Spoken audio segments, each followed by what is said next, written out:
시편 25편의 말씀을 저와 여러분이 한 절씩 교독하겠습니다.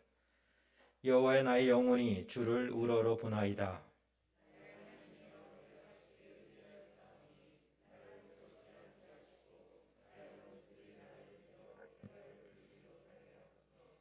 주를 바라는 자들은 수치를 당하지 아니하려니와 까닭없이 속이는 자들은 수치를 당하리이다.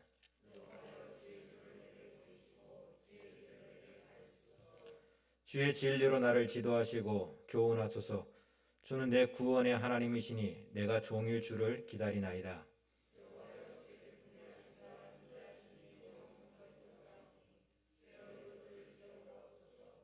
여호와여, 내 젊은 시절의 죄와 허물을 기억하지 마시고 주의 인자하심을 따라 주께서 나를 기억하시되 주의 선하심으로 하옵소서.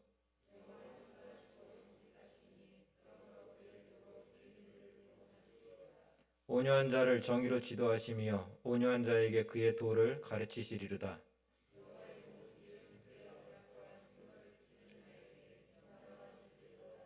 여호와의 나의 죄악이 크오니 주의 이름으로 말미암아 사하소서.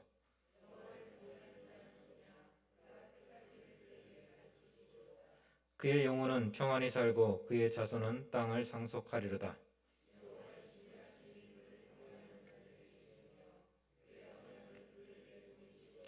내 눈이 항상 여호와를 바라보면 내 발을 그물에서 벗어나게 하실 것이미로다.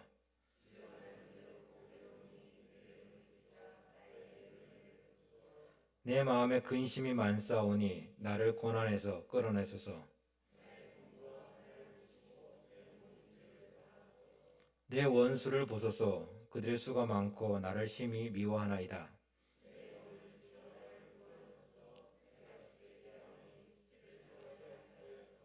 내가 주를 바라오니 성실과 정직으로 나를 보호하소서. 하나님이여, 이스라엘을 그 모든 환난에서 속량하소서. 아멘. 설교를 준비하다 보면 먼저 성경을 읽고 오늘 이 말씀을 통해서 우리에게 주신 하나님의 음성이 무엇인지 묵상하는 시간을 갖습니다. 그렇게 성경을 묵상하고 나서 제가 묵상한 것들이 또 교리적으로나 성서적으로 틀리지는 않은지 주석책들을 찾아보면서 살펴보곤 합니다.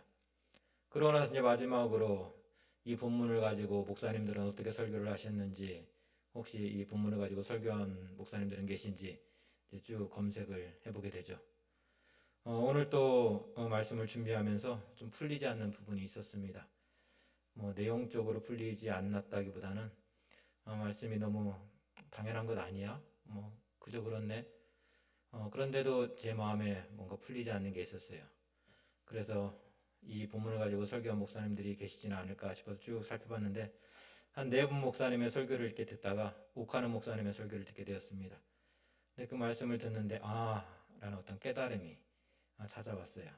그래서 그 말씀에서 얻은 그 옥하는 목사님의 그 설교 가운데 얻은 지혜를 가지고 오늘 말씀을 여러분과 함께 나눠보고자 합니다. 이 25편의 말씀은 크게 3단락으로 구분되어집니다. 1절에서 7절은 다윗의 3가지 기도 제목이 기록되어 있죠. 또 8절에서 15절의 말씀은 주님의 선하심과 인자하심에 대한 다윗의 신앙 고백이 기록되어져 있습니다. 그리고 16절에서 22절은 이러한 신앙 고백 후에 다시금 다윗이 7가지의 기도 제목을 가지고 하나님께 올려드리는 그런 기도의 제목들이 기록되어 있습니다. 한마디로 외롭고 고통당하는 영혼이 하나님께 그 믿음을 가지고 그 고백을 가지고 올려드리는 기도가 시편 25편입니다. 근데 여기서 우리가 주목해야 될 것이 하나 있는데, 우리가 드리는 기도는 그 무엇에 근거해서 드리고 있는가 우리는 한 번쯤은 살펴볼 수 있어야 됩니다. 우리가 정말 기도라고 이야기했을 때 내가 원하는 것들을 하나님께 구하면 된다라고 우리는 이제 새가족들에게 가르칩니다. 어떻게 기도해야 될지 모르겠어요. 그러면 그냥 당신이 원하는 거 하나님께 기도하면 돼, 하나님께 이야기하면 돼 라고만 이야기를 하죠. 그런데 내가 원하는 걸 정말 하나님께 막 이야기하는 것과 산에 가서 산신령에게 내가 원하는 걸 막 비는 것과 차이가 뭐가 있을까요? 그렇게만 이야기한다면 이 둘의 차이는 하나도 없습니다.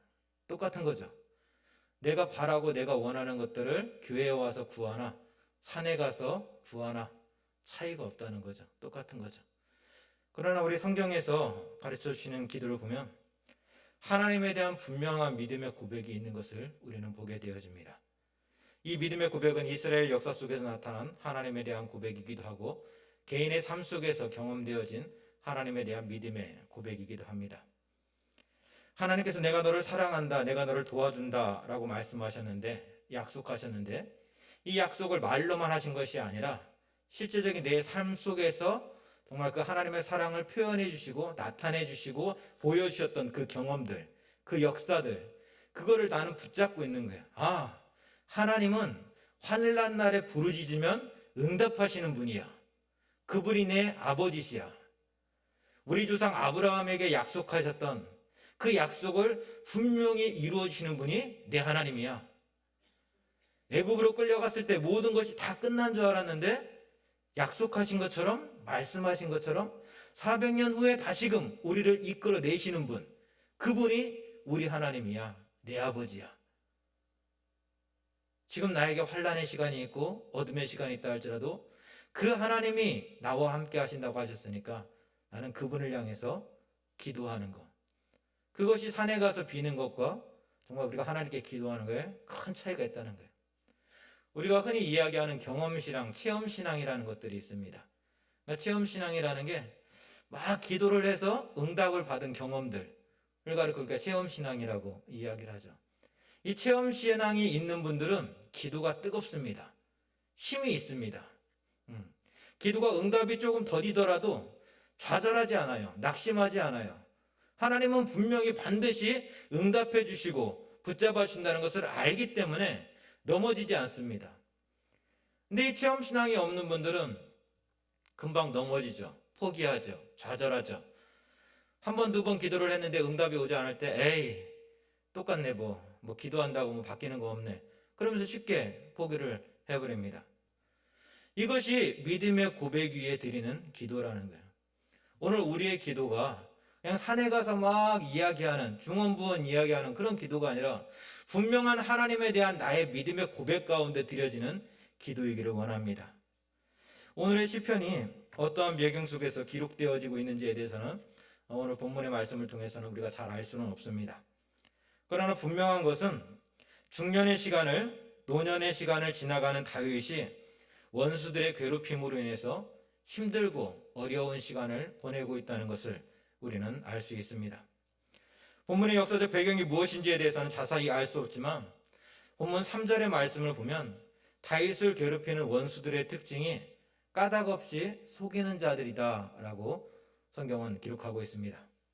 이 개역 성경에서는 무고히 속이는 자로 번역이 되어 있고 또 개역 개정에서는 까닭 없이 속이는 자라 이야기하고 있는데, 이 바가드라는 히브리어 단어는 불성실하게 대하는 것, 거짓으로 대하거나 배신으로 대하는 것을 의미하는 그러한 단어입니다. 이 단어는 주로 남편과 아내의 관계 속에서 사용되어지는 단어입니다. 그러니까 남자와 여자가 결혼을 한다는 것은 다른 말로 이야기하면 언약의 관계 속으로 들어간다라는 거죠. 약속의 관계 속으로 들어가는 거예요. 그러니까 남편과 아내의 어떤 의무와 권리를 가지고 그 약속을 가지고 이제 결혼 생활이 시작되어지는 거예요. 그 약속을 가지고 결혼 생활을 시작했으면 어떻게 해야 되죠? 남편은 아내에게 충실히 행해야 되는 거예요. 그런데 아내에게 충실히 행하지 않고 다른 여자에게 한눈 파는 건 뭐예요? 약속을 지키지 않는 행동인 거예요. 아내가 남편을 사랑하고 온전히 남편을 바라봐야 되는데 다른 남자에게 내 마음이 빼앗기고 있어요. 그거는 지금 내가 언약을 깨트리고 있는 행동을 하고 있는 거예요. 이것이 불성실한 모습이라는 거예요. 까닭 없이 속이는 자의 모습이라는 거예요. 성경에서는 하나님과 이스라엘의 관계를 남편과 아내의 관계로 자주 묘사하곤 합니다. 남편과 아내의 관계 속에서 서로 맺어진 언약이 있는데 이 이스라엘이 자꾸 하나님을 외신하고 우상을 섬기는 거예요. 하나님을 예배하고 하나님만 바라봐야 되는데 바알을 섬기고 아세라를 섬기고, 이게 뭐예요? 남녀 간의 관계 속에서, 결혼 관계 속에서 이야기를 하는 것은 이 남자가 외도를 하는 거예요. 이것이 바로 까닭 없이 속이는 자, 불성실하게 행하는 자, 성실하지 못한 자의 모습인 것이죠. 두 번째로 우리가 7절의 말씀을 통해서 알 수 있는 것은 다윗은 지금 젊은 날의 시간을 지나서 이 중년의 시간을, 이 노년으로 접어들고 있는 이 시간을 지나가고 있다는 것을 우리는 알게 되어집니다.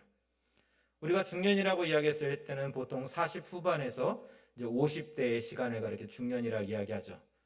그러니까 정부에서 이제 65세부터는 이제 노년이다라고 이야기한다면 65세까지를 우리가 중년의 나이다라고 이야기할 수 있을 것입니다.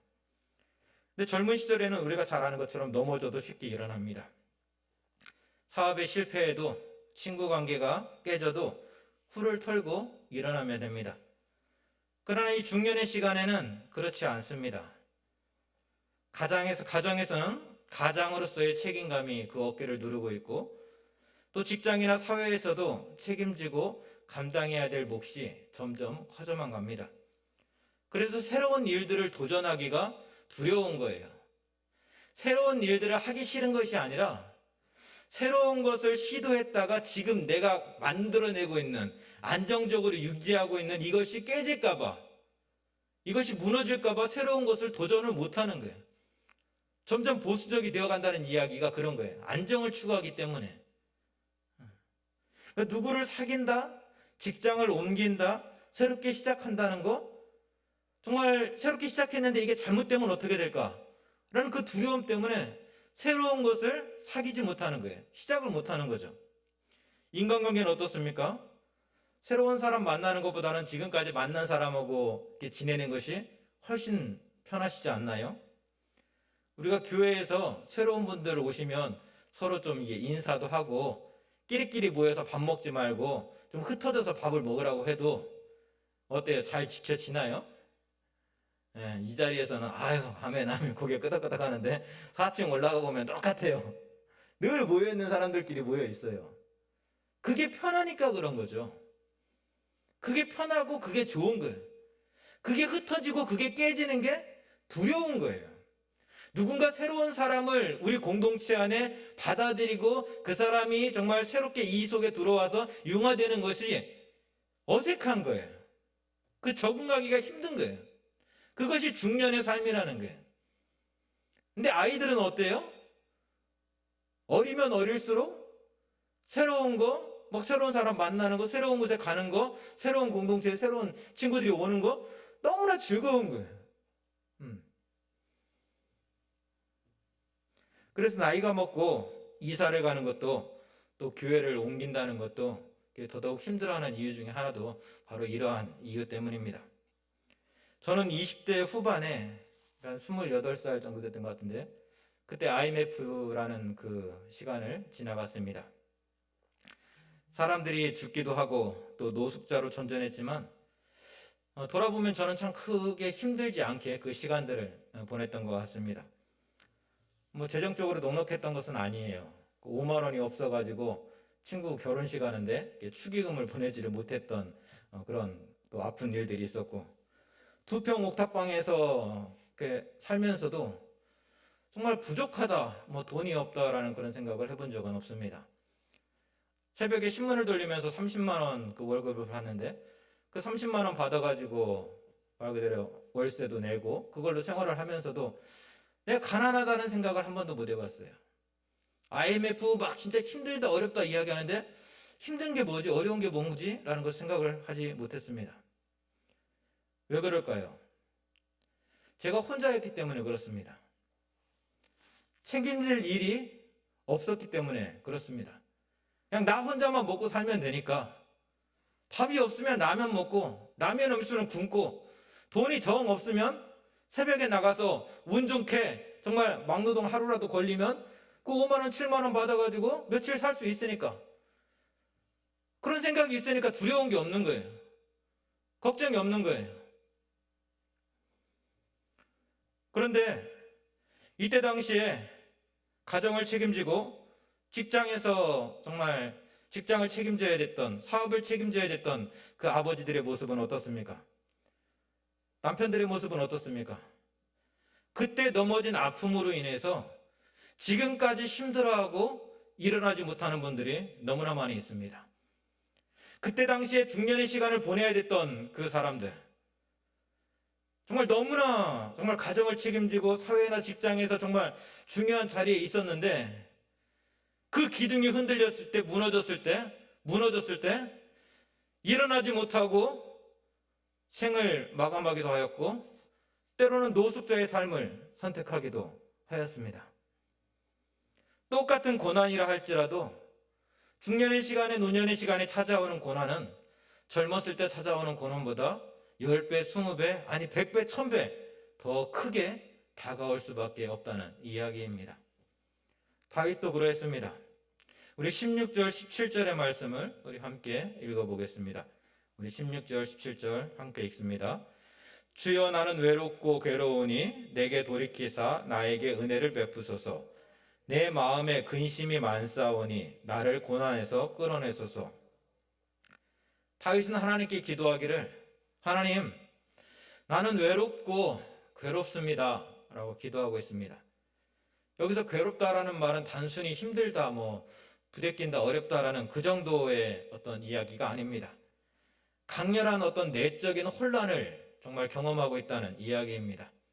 적에 의해서 포위된 백성들이 그 경험하고 있는 그 괴로움, 첫 아이를 낳아야 되는 그 산모가, 여인이 느껴야 되는 어떤 두려움과 고통, 이것이 여기서 이야기하는 괴로움이라는 거예요. 그만큼 다윗은 내적인 혼란과 고통, 두려움 가운데 머물러 있다는 이야기죠. 중년의 시간에 이러한 어려움을 경험해 보신 분들이라면 오늘 다윗이 겪고 있는 이 어려움이라는 이 고통이 무엇인지를, 어떤 것인지를 아마 그냥 이야기하지 않아도 충분히 알 수 있을 것 같습니다.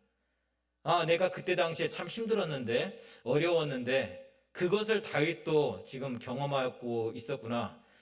다윗을 또 그 시간들을 정말 지내고 있었구나 라는 것을 누구보다도 정말 이렇게 가슴으로 이렇게 느껴지실 것 같아요. 이렇듯 중년의 시기에 고난을 당하게 되면 첫 번째로 찾아오는 그 고통이 심리적으로 보면 외로움과 고독감이라는 것이 이렇게 막 찾아오는 거예요. 사업이 어려워도 가장이기에 집에 가서 힘들다라고 이렇게 내색하기 참 힘드시죠. 그래서 더 외롭고 고독한 거예요. 나는 정말 죽겠는데 집에 들어가서 애들이 막 아빠 하고 웃고 있으면 그따 대고 힘들다 어렵다라는 이야기 못하는 거예요. 부인한테 힘들다 어렵다라는 이야기 못하는 거예요. 그러니까 누구한테 이야기할 수도 없어요. 그러니까 더 힘든 거예요. 더 괴로운 거죠. IMF 당시에 양복을 입고 산에 가는 사람들이 그렇게 많이 있었습니다. 회사에서 정리해고 돼갖고 잘렸는데 잘렸다는 이야기를 참 할 수가 없는 거예요. 그러니까 어떻게 해요? 아침에 출근한다고 양복 입고 출근해서 신문 하나 사들고 산에 올라가는 거예요. 여러분도 아시잖아요. 그때 당시에 그런 사람들이 얼마나 많이 있었는지. 내 아픔을 이야기할 수 있었다면 조금 덜했겠죠. 근데 이 짐을 혼자 다 짊어지고 그냥 터벅터벅 걸어가고 있는 거예요. 얼마나 힘들었겠습니까? 얼마나 괴로웠겠습니까? 얼마나 외롭고 고독했을까요? 성경에 나오는 욥이라는 사람을 한번 보십시오. 당대 가장 잘 나가던 사람이 하루아침에 고난의 자리에 들어서게 됐을 때 아내가 그의 곁을 떠나갑니다. 정말 죽을 때까지 검은 머리 팥불이 되도록 늘 같이 있을 줄 알았는데 그 고통이 다가오니까 아내가 떠나가는 거예요. 근데 친구들이 와서 하는 얘기가 뭐예요? 네가 똑바로 살지 않았기 때문에 이런 일이 생긴 것 아니냐. 잘 생각해봐라. 너가 잘못한 게 있으니까, 너가 능력이 없기 때문에 그런 거 아니냐 라고 이야기하는 거예요. 차라리 그런 이야기를 안 듣는 게 낫죠. 그뿐입니까? 17절에 고백하는 것처럼 마음의 근심이 많아집니다. 그래서 아침에 일어나기가 싫어지는 거예요. 아침에 일어나기가 두려운 거예요. 희망이 있어야 아침에 일어나는 게 상쾌하게 아침에 일어나는데 아침에 오는 게 막 두려운 거예요. 싫은 거예요. 그러니까 미기적미적되고 일어나지 않는 거예요. 그러다 보니 두려움에 사로잡히게 되고 육신은 점점 쇠약해져만 갑니다. 후를 털고 일어나야지라고 생각하다가도 밀려오는 걱정과 근심에 한숨부터 나오기 시작합니다. 여러분 주위에 이런 시간을 보내고 있는 분들이 있다면, 또 여러분의 친구가 혹은 여러분의 남편이, 여러분의 아내가, 여러분의 또 자녀들이 이 시간들을 보내고 있다면 욥의 친구들처럼 정말 도덕 선생이 되려 하지 마시고 함께 울고 함께 웃어줄 수 있기를 원합니다. 왜 그렇게 고개만 숙이고 다니냐고 나가서 친구들 좀 만나고 오라고 이야기하지 마시고 여러분들이 친구가 되어주실 수 있기를 원합니다. 이 고난의 시간을 지나고 있는 이에게 가장 필요한 것은 도덕 선생이나 율법 교사가 아니라 정말 그 손을 붙잡아 줄 수 있는 진정한 친구이기 때문에 그렇습니다. 또 두 번째로 찾아오는 것은 영적인 고통이에요. 죄책감이죠. 우리 7절의 말씀을 함께 읽어보겠습니다. 함께 읽습니다. 여호와여, 내 젊은 시절의 죄와 허물을 기억하지 마시고 주의 인자하심을 따라 주께서 나를 기억하시되 주의 선하심으로 하옵소서. 아멘. 그러니까 여기서 젊은 시절이란 것은 인생의 젊고 또 미숙함으로 인해서 혈기왕성한 시기, 그때를 가리키는 게 젊은 날이다라고 이야기하고 있습니다. 그러니까 다윗이 지은 젊은 시절의 죄라고 하니까 그냥 언뜻 생각하기에 정말 우리아의 아내 밧세바를 범한 거 그것이 아닐까라고 생각하는데, 그때는 이미 젊은 시절이 지나간 시간이죠. 그러니까 그때는 이제 중년에서 노년으로 넘어가는 그런 시간이기 때문에 그 이야기를 하는 거 있는 것은 아닙니다. 또 한 가지 의문이 드는 게, 아니 그럼 정말 자신의 잘못에 대해 죄에 대해서 하나님 앞에 회개하지 않은 거야? 제사를 드리지 않은 거야? 라고 우리는 생각할 수 있습니다. 그런데 그렇지 않습니다. 마음이 무너졌을 때, 인생의 어려움이 찾아왔을 때, 다가왔을 때 가장 먼저 우리에게 밀려드는 생각이 뭐냐면, 내가 그때 그 잘못된 행동 때문에, 내가 하나님 앞에서 그때 정말 이렇게 올곧게 서지 못한 그 모습 때문에 오늘 나에게 이런 일이 생긴 것은 아닐까라는 그 죄책감이 한없이 밀려오는 거예요. 분명히 내가 하나님 앞에서 회개하고 죄사함의 어떤 용서의 확신을 가지고 정말 일어섰는데 또다시 그 밀려오는 죄책감에 휩싸여서 결국은 죄의 노예가 돼버린다는 거예요. 오늘의 자유함을 빼앗겨버리고 죄의 노예로, 죄의 굴레 가운데 사단의 종으로 살게 된다는 이야기입니다. 젊어서 허랑방탕하게 산 아들이 있습니다. 그로 인해서 아버지는 전 재산을 다 날리게 되고 정말 몸이 부서져라 이래했습니다. 젊은 나이에 시집 온 아내는 남편만 믿고 의지했는데 이 성실하지 못한 남편으로 인해서 쉬지도 못하고 고생하며 정말 자식들 뒷바라지를 해야 했습니다. 나이가 들어서 중년이 되다 보니까 인생의 무거운 짐을 지고 가신 아버지는 허리가 다 휘었고 곱디고 온 아내의 손마디는 정말 농부의 손이 되어 있었습니다. 은혜를 받고 젊은 날에 성찰하지 못했던 죄를 회개하고 돌이킨 이 사람은 그런 모습을 보면서 눈물을 흘리며 안타까워하고 더 열심히 살려고, 내가 젊은 날에 내 아내에게 해주지 못했던 것들 정말 노년에는 정말 더 잘해주려고 열심히 정말 살아가겠죠. 하지만 죄책감에 시달리고 그 죄책감에 사로잡혀 있는 사람은 어떻게 생각할까요? 다 나 때문이야 라고 자책하면서 오히려 오늘의 삶을 살지를 못하는 거예요. 어제의 연속으로, 어제는 실패해서 그 삶을 살지 못했다면 오늘은 뭐예요? 실패한 어제가 오늘을 붙잡아 버리고 오늘을 발목 잡고 오늘을 살지 못하게 만들어 버리는 거예요. 그것이 사단이 우리를 정말 넘어뜨리는 모습이라는 것을 우리는 기억할 수 있어야 됩니다. 이것이 사단이 노리는 모습이라는 것을 우리는 알아야 됩니다. 그래서 나이가 들어서 죄의 노예가 되지 않기 위해서는, 정말 죄책감에서 정말 시달리지 않기 위해서는 젊어서부터서 깨어서 근신하여서 하나님께 기도할 수 있어야 되는 거예요. 젊은 나이에 허랑방탕하게 사는 삶을 살지 않아야 되는 거예요. 어떤 분은 그래요. 예수 믿으면 천국 간다고 하니까 아이고 젊은 날은 내 마음대로 살다가 나이 들어서 죽기 직전에 나 예수 믿으려고. 근데 정말 그럴까요? 젊어서 나 하고 싶은 대로 살다가 그냥 인생의 중년이 되어서 예수 믿는 거, 그것이 정말 똑똑한 올바른 선택일까요? 그렇지 않습니다. 예수를 믿으면 믿을수록, 은혜의 보좌 앞으로 나아가면 나아갈수록 어때요? 지난날의 나의 모습들이 하나씩 하나씩 떠오르는 거죠. 내가 왜 젊은 날에 그렇게 살았던가, 그 모습들 하나님 앞에 회개하다 보면 눈물을 흘리다가 인생 다 끝나는 거예요. 그러니까 젊을 때부터, 어렸을 때부터 예수 믿는 거는 참 복받은 거예요. 왜? 노년에 눈물을 조금만 흘려도 되니까. 아멘이요, 아멘. 젊은 날에 내 마음대로 살고 노년에 눈물 안 흘리는 사람들은 아직 은혜가 뭔지를 모르는 분들이에요. 젊은 날에 내 마음대로 살았는데 지금 눈물 펑펑 쏟고 있는 사람들은 정말 은혜의 강 속에 푹 잠겨 있는 분들인 줄 믿습니다.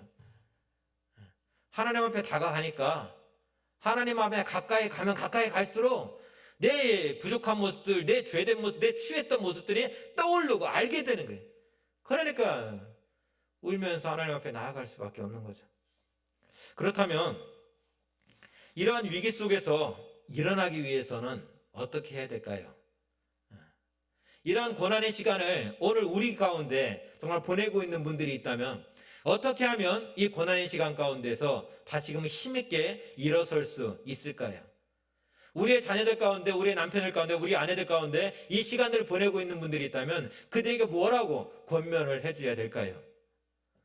첫째로 하나님을 더욱더 바라볼 수 있어야 됩니다.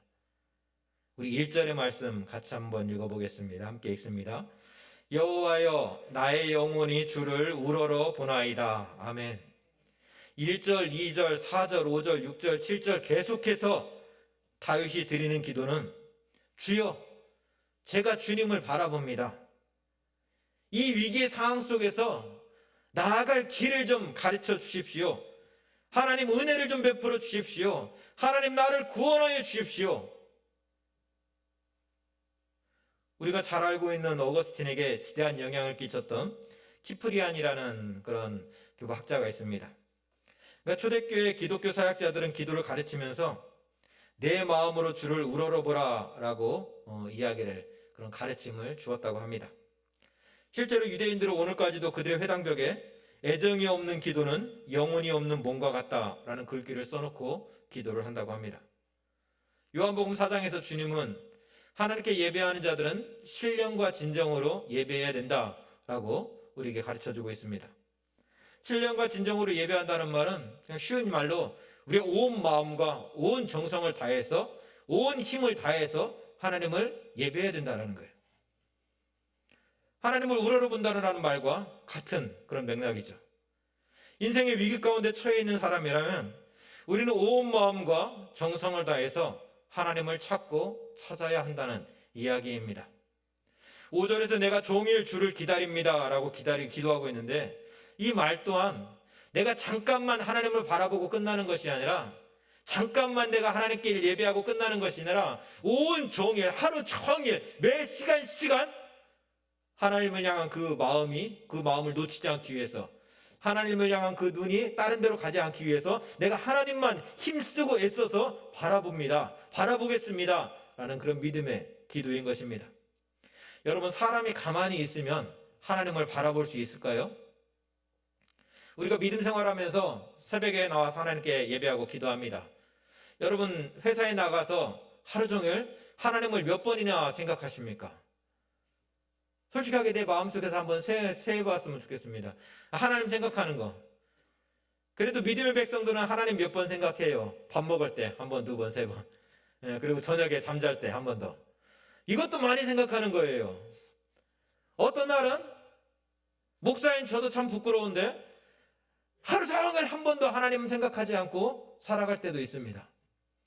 저녁에 잠을 자기 위해서 하루의 삶을 쭉 돌아보고 기도할 때 보면 정말 내가 오늘 하루 동안에 내가 하나님을 바라본 적이 있었던가, 하나님을 찾았던 적이 있었는가, 하나님을 의식하고 살았던 적이 있었던가, 내 의식을 깨워서 내가 지금 하나님께로 가고 있는가, 안 가고 있는가, 하나님께로 내가 하나님 기뻐하시는 일을 내가 하고 있는가 아닌가를 생각해 보았는가 돌아보면 그렇지 않을 때가 너무나 많이 있다라는 거예요.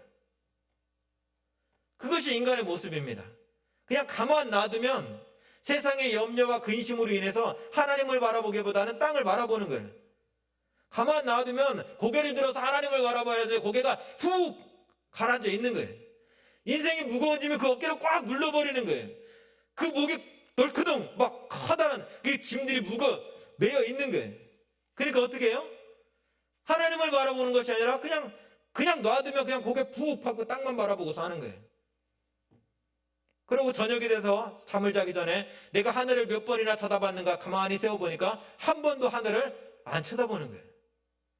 그래 내가 하나님을 우러러본다는 말은 내가 신령과 진정으로 하나님을 찾고 구한다는 것은 의지적으로 억지로라도 내 고개를 쳐 들어야 되는 거예요.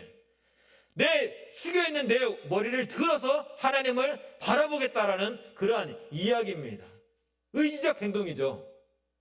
가만히 어쩌다 보니까 내가 하나님을 찾는 것이 아니라 내가 하루의 시간을 정해놓고서라도 아니면 내가 매일 아침마다 새벽마다 밤마다 아니면 매 시간마다 알람을 맞춰놓고 내가 5분마다 내 의식을 깨워서 하나님을 바라보겠습니다 라는 그런 이야기인 거죠. 그렇지 않으면 그렇게 억지로라도 우리가 말씀의 자리, 기도의 자리에 서지 않으면 우리는 사단의 노예로 살아갈 수밖에 없습니다. 죄의 노예 가운데 살아갈 수밖에 없습니다. 두 번째로 우리가 십자가의 보혈을 잊지 말아야 되겠습니다. 우리 17절, 18절의 말씀 우리 같이 함께 읽겠습니다. 17절, 18절 함께 읽습니다. 내 마음에 근심이 많사오니 나를 고난에서 끌어내소서. 나의 고난과 환난을 보시고 내 보죄를 사하소서. 아멘. 우리가 오랜 시간 기도를 하는 것 같은데 기도가 끝나고 돌아갈 때 보면 마음이 답답할 때가 있습니다. 부르짖고 기도했지만 지난날의 죄책감이 사라지지 않고 죄사함의 확신이 들지 않을 때가 많이 있습니다. 그 이유가 무엇일까요? 여러분 기도하면서 여러분의 기도를 한번 잘 살펴보실 수 있기를 원합니다. 내가 기도할 때 내가 내 문제만을 놓고 정말 내 문제만을 바라보다 끝나고 있는가 아니면 내가 예수 십자가를 바라보고 있는가 여러분 한번 잘 살펴보실 수 있기를 원합니다. 많은 사람들이 기도를 한다고 하는데 문제만을 놓고 막 기도하고 문제만 바라보다가 끝날 때가 참 많이 있는 것들을 보게 되어집니다. 많은 이야기를 했는데 그 많은 이야기들 속에서 예수 십자가를 바라보는 것이 아니라 예수 십자가의 보혈을 의지하는 것이 아니라 문제만 이리저리 막 이야기하다가 그 기도가 끝나고 나가는 거예요. 그냥 끝나고 나갔는데 내 마음은 답답해요. 그 이유는 한 가지입니다. 내가 기도하면서 십자가를 바라보지 않았기 때문에 그렇습니다. 내가 기도하면서 하나님을 바라보지 않았기 때문입니다. 문제에서 벗어나서 그 문제를 바라보시나 하나님을 바라봐야 되는데 문제에서 벗어나서 예수 십자가의 보혈을 의지해야 되는데 죄에서 벗어나서 정말 주님의 십자가를 의지하면서 기도해야 되는데 그렇지 않고 그 문제 속에 푹 빠져있다가 나오니까 기도할 때는 뭔가 이루어진 것 같고 기도할 때는 뭔가 시원한 것 같은데 기도가 끝나고 정문을 나서는 순간 똑같은 답답함이 찾아오는 거예요. 왜 이렇게 답답하십니까? 아니면 지난날의 잘못이 오늘의 삶을 망가뜨리는 것처럼 그렇게 하루하루를 살고 있습니까? 그렇다면 주님의 보혈을 의지하며 나아갈 수 있기를 원합니다. 내 문제를 붙잡을 것이 아니라 내 문제를 정말 주홍 같은 내 문제를 양털같이 시게 하시는 예수 십자가를 붙잡고 나아갈 수 있기를 원합니다. 요한복음 15장 13절입니다. 사람이 친구를 위하여 자기 목숨을 버리면 이보다 더 큰 사랑이 없나니 사람들이 다 떠나간 그 시간에도 날 위하여서 날 구원하시기 위해서 목숨을 버리신 주님은 그 십자가 가운데 항상 함께하고 있음을 우리는 알아야 됩니다. 내 이야기를 들어줄 사람이 없어요라고 이야기할 때 내가 여기 있잖아 라고 주님은 우리에게 말씀하신다는 것을 우리는 알아야 됩니다. 이사야 49장 15절 16절 여인이 어찌 그 젖 먹는 자식을 잊겠으며 자기 태에서 난 아들을 긍휼히 여기지 않겠느냐. 그들은 혹시 잊을지라도 나는 너를 잊지 아니할 것이라. 내가 너를 내 손바닥에 새겼고 너의 성벽이 항상 내 앞에 있나니. 사람들이 다 나를 잃어버렸습니다. 누구도 나를 도와주려 하지 않습니다. 그렇게 이야기할 때에도 나는 너를 잊지 않았다라고 주님은 말씀하고 있는 거예요. 내가 너의 이름 석자를 내 손바닥에 새겨놓고 오늘도 그 너의 이름을 바라보면서 내가 너를 위해 중보하고 있다라고 주님은 말씀하고 있는 거예요. 그래서 문제를 바라볼 것이 아니라 예수 십자가를 바라볼 때 모든 문제가 해결되는 거예요. 아, 나 혼자인 줄 알았는데 사람들이 다 나를 버린 줄 알았는데, 사람들이 다 나를 외면한 줄 알았는데, 나는 아무것도 할 수 없는 줄 알았는데 주님이 나와 함께하고 있구나, 주님이 아직도 내 이름 석자를 기억하면서 나를 위해서 중보하고 있구나 알게 되는 순간 넘어진 그 자리에서 다시 일어설 수 있는 거예요. 이사야 1장 18절, 여호와께서 말씀하시되 오라 우리가 서로 변론하자. 너희의 죄가 주홍 같을지라도 눈과 같이 이어질 것이요 진홍같이 붉을지라도 양털같이 희게 되리라. 아멘.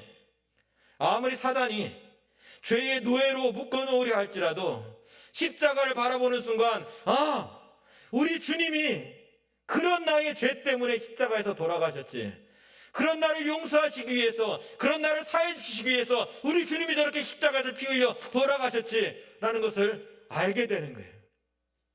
그 순간 죄의 노예에서, 죄의 사슬에서 벗어나서 자유케 되어지는 거예요. 길이 보이지 않고 인생의 어두운 터널을 지나고 있는 분들이 계시다면 4절에서 다윗이 기도하는 것처럼 주의 도를 내게 보이시고 주의 길을 내게 가르쳐달라고 기도할 수 있기 원합니다. 주님이 이스라엘 백성들에게 구름기둥과 불기둥으로 가야 될 길과 멈춰야 될 때를 구체적으로 인도하신 것처럼 하나님은 하나님의 말씀을 통해서 가야 될 길을 보여주시고 밝혀주실 것이기 때문입니다. 우리 6절의 말씀을 함께 읽겠습니다. 여호와여 주의 긍휼하심과 인자하심이 영원부터 있었사오니 주여 이것들을 기억하옵소서. 아멘. 우리에게 소망이 있다면 그것은 하나님의 긍휼하심과 인자하심 때문입니다.